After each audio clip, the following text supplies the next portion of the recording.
Hi, my name is Rabbi Yosef Tropper, and I would like to talk about the Siyum HaShas. The topic is Mechanics of a Siyum, Part 1 of 2. And Be'ez Hashem, we're all looking forward to Wednesday, August 1st, 2012, MetLife Stadium, the 12th annual Siyum HaShas, an amazing event for Klal Yisrael and for each person individually. And this is not about whether we're going to be there or not. Be'ez Hashem, my wife and I hope to be there, and we hope to see you as well. This is about what is Daf Yomi, what is the Siyum, and what is learning in general.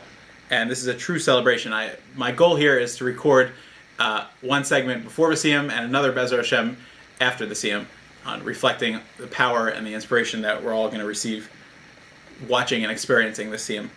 Rabbi Shapiro was born in 1887 and died in 1933, a very short life of 46 years. And what he accomplished was phenomenal. He is the founder of Daf Yomi. It was in the city of Vienna, the first Aguda convention, on August 16th, 1923, that at the age of 36, Rabbi Shapiro started this idea and introduced this idea of Daf Yomi. And what's very interesting is that it wasn't accepted by all the Rabbanim there. There was a big dispute whether this was a good thing or a bad thing, and a lot of people had different opinions. The Ger Rebbe supported him, and most importantly, the Chafetz Chaim endorsed him. And not only that, but the Chafetz Chaim got up and said that I'm jealous of Rabbi Shapiro. I'm jealous of his Olam Haba, because the Zikoy HaRabim, what he did for Klal Yisrael by starting this idea and by coming up with this program of Daf Yomi, what he did will be a tremendous merit for him.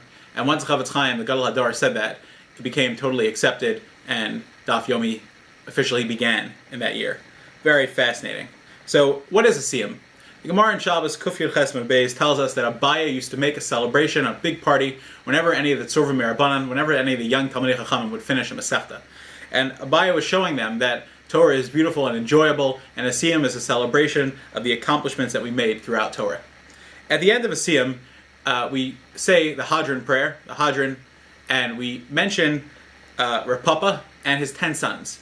And this is already famous. The Ramah in his Shuvas brings this question that why are we mentioning the 10 sons of Rav Papa, Hanina Bar Papa, Rami Bar Papa, Acha Bar Papa? Why are we mentioning all of them? What is this all about?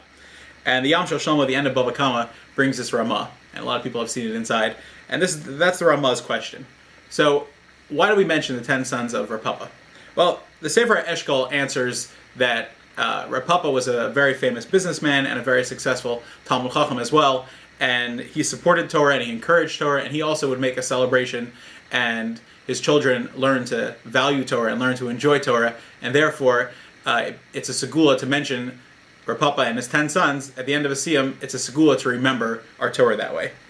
The Ramah explains that he goes through how Rav Papa is spelled Pei Aleph.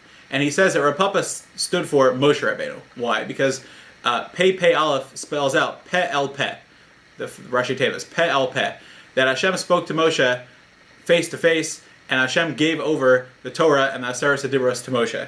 And the 10 sons of Rav Papa, the Ramah explains how each one of their names corresponds to Aseres HaDibros, and he explains at length how that's true. The 10 commandments are hinted in the names. He also explains how the Asara Ma'amaros are hinted in the names of the 10 sons of Rav Papa. So we see that a Siyum is a time of recognizing that this is what Torah is all about, and the world stands on Torah, and the world was created for us to learn Torah. What's interesting to note is that whenever we find Rav Papa in Shas, very often he's the Machriya, he's the one who makes peace between two opinions. For example, in the Gemara in Brachas Samach and Beis, there's a dispute about what the text should be when we say Asher Yatzar.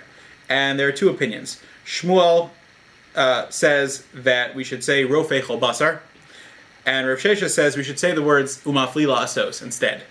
And Rav Papa comes along and he says Hilkach Namrinol Tarbayu, you could say both, and he established that the text would be that you say both. And therefore that's why in Asher Yatzar we say Rofei Chol Basar, Umaflila Asos. And without going into details what that even means, we find this advent of Rav Papa coming and saying this 10 times in Shas. And if you want the list of the 10 times that it comes up, please contact me. And I'll be happy to share it with you. What's fascinating is that Rav Papa had 10 children. And one of the Mefarshim explains that this shows that Rav Papa's desire for truth and desire to make peace is what brought him the merit to have 10 children who were all Talmidei Chacham and followed after him. Now, what's very interesting is something that appears to me. There are two Reb Papas in Shas. One of them is Reb Papa bar Shmuel, and another one is Reb Papa bar Acha. Now, which Reb Papa are we mentioning? There are a lot of proofs that a lot of the Sfarim bring that this Reb Papa is Reb Papa bar Acha. Now, Reb Papa, the son of Acha. Why is this important? I'll tell you why it's important. The Gemara in Eruvin, Chaf Aleph Amud Beis, tells us that Reb Papa's name was Reb Papa, and his father's name was Acha, and his grandfather's name was Ada. That's what it says. You can look over there, Eruvin Chaf Amud Beis. And what's fascinating is that 3 of the sons of Reb Papa have names like this. He had an Achai bar Papa, and that it was obviously named after his father. He had an Abu Mari bar Papa, which obviously gave tribute to his own father. And he had an Ada bar Papa, which gave tribute to his grandfather. So we see the importance of Masorah. Reb Papa was a link in the chain. This is what I believe and I understand why we mention the names. We're showing the importance of a Masorah, Shel Talmud Shel Torah Mipiu, Pizari, Vizara, Zari, Ad Olam, that we want the Torah to continue. And that's how we mention Reb Papa's children, who were named after his father and grandfather, and the respect that Reb Papa had for his parents and ancestors. This is a fascinating idea. Rameir Shapiro, again, going back to the first Knessia Gedola of the Agudah Convention in 1923, he was an innovator, and he was a visionary, and he was an amazing orator, and he spoke about the beauty of how Daf Yomi would bring scholarship and Torah knowledge to the Jewish nation and bring unity to the Jewish nation. And this was something that really, really picked up. A second thing, which is also famous, that was established at the Agudah Convention, was Sarah Schneer's idea of the Beis Yaakov. Although she had started in 1817 with the encouragement of the Ger Rebbe and other Rabbanim of the time, but it wasn't formally accepted and established and given credence and picked up. The agenda was picked up by the Agudah Convention in 1923. Sarah Schneer was born in 1883 and died in 1935. She was 52. So again, another young person. At the time of the Agudah Convention, she was 40 years old, and her agenda to build and help Klal Yisrael was put into action at that Agudah Convention. I remember so clearly the Siyum HaShas that I was zocheh to attend in 2005 in Eretz Yisrael. I know there have been a lot of recordings and a lot of fame about the ones in America, and it was very inspirational. There were beautiful things that were said then as well. And I just wanted to talk about my own reflections from a Siyum HaShas in 2005. Rav Mendel Weinbach, Shlita, got up to speak, and he said such a powerful thing. He talked about how that Agudah Convention in 1923 established 2 beautiful and vital things for Klal Yisrael. It established Daf Yomi scholarship, and it established Beis Yaakov, where the women would be able to learn Torah and be educated in the way of a true Bas Yisrael. And Rav Mendel Weinbach said at that time that we owe a tremendous debt of gratitude to all the women of Klal Yisrael for all their encouragement to their husbands, to their children, and all of their help towards bringing out Torah. And without them, we wouldn't be here. And there was a standing ovation at that moment. And how true it is, if we reflect back, yeah, Daf Yomi takes a tremendous effort, and it takes a tremendous Mesiras Nefesh to be able to do it every day, nonstop, and it takes dedicated women to be able to encourage this to happen and to be able to help facilitate it. And we owe a tremendous debt of gratitude to that. And those are 2 fascinating things that were established at the same time. That's no coincidence. The Daf Yomi and Beis Yaakov were both established at the same Agudah Convention. And how true it is today, many, many years later, that Klal Yisrael stands on Limud Torah and the Nashim Tzidkanios, whose merit brings Torah and keeps the Emunah in Klal Yisrael. I remember so vividly Rav Nosson Tzvi Finkel getting up to speak, and this was something that it was hard to get hold of a copy of it. I know that they recently showed it at the Mir dinner.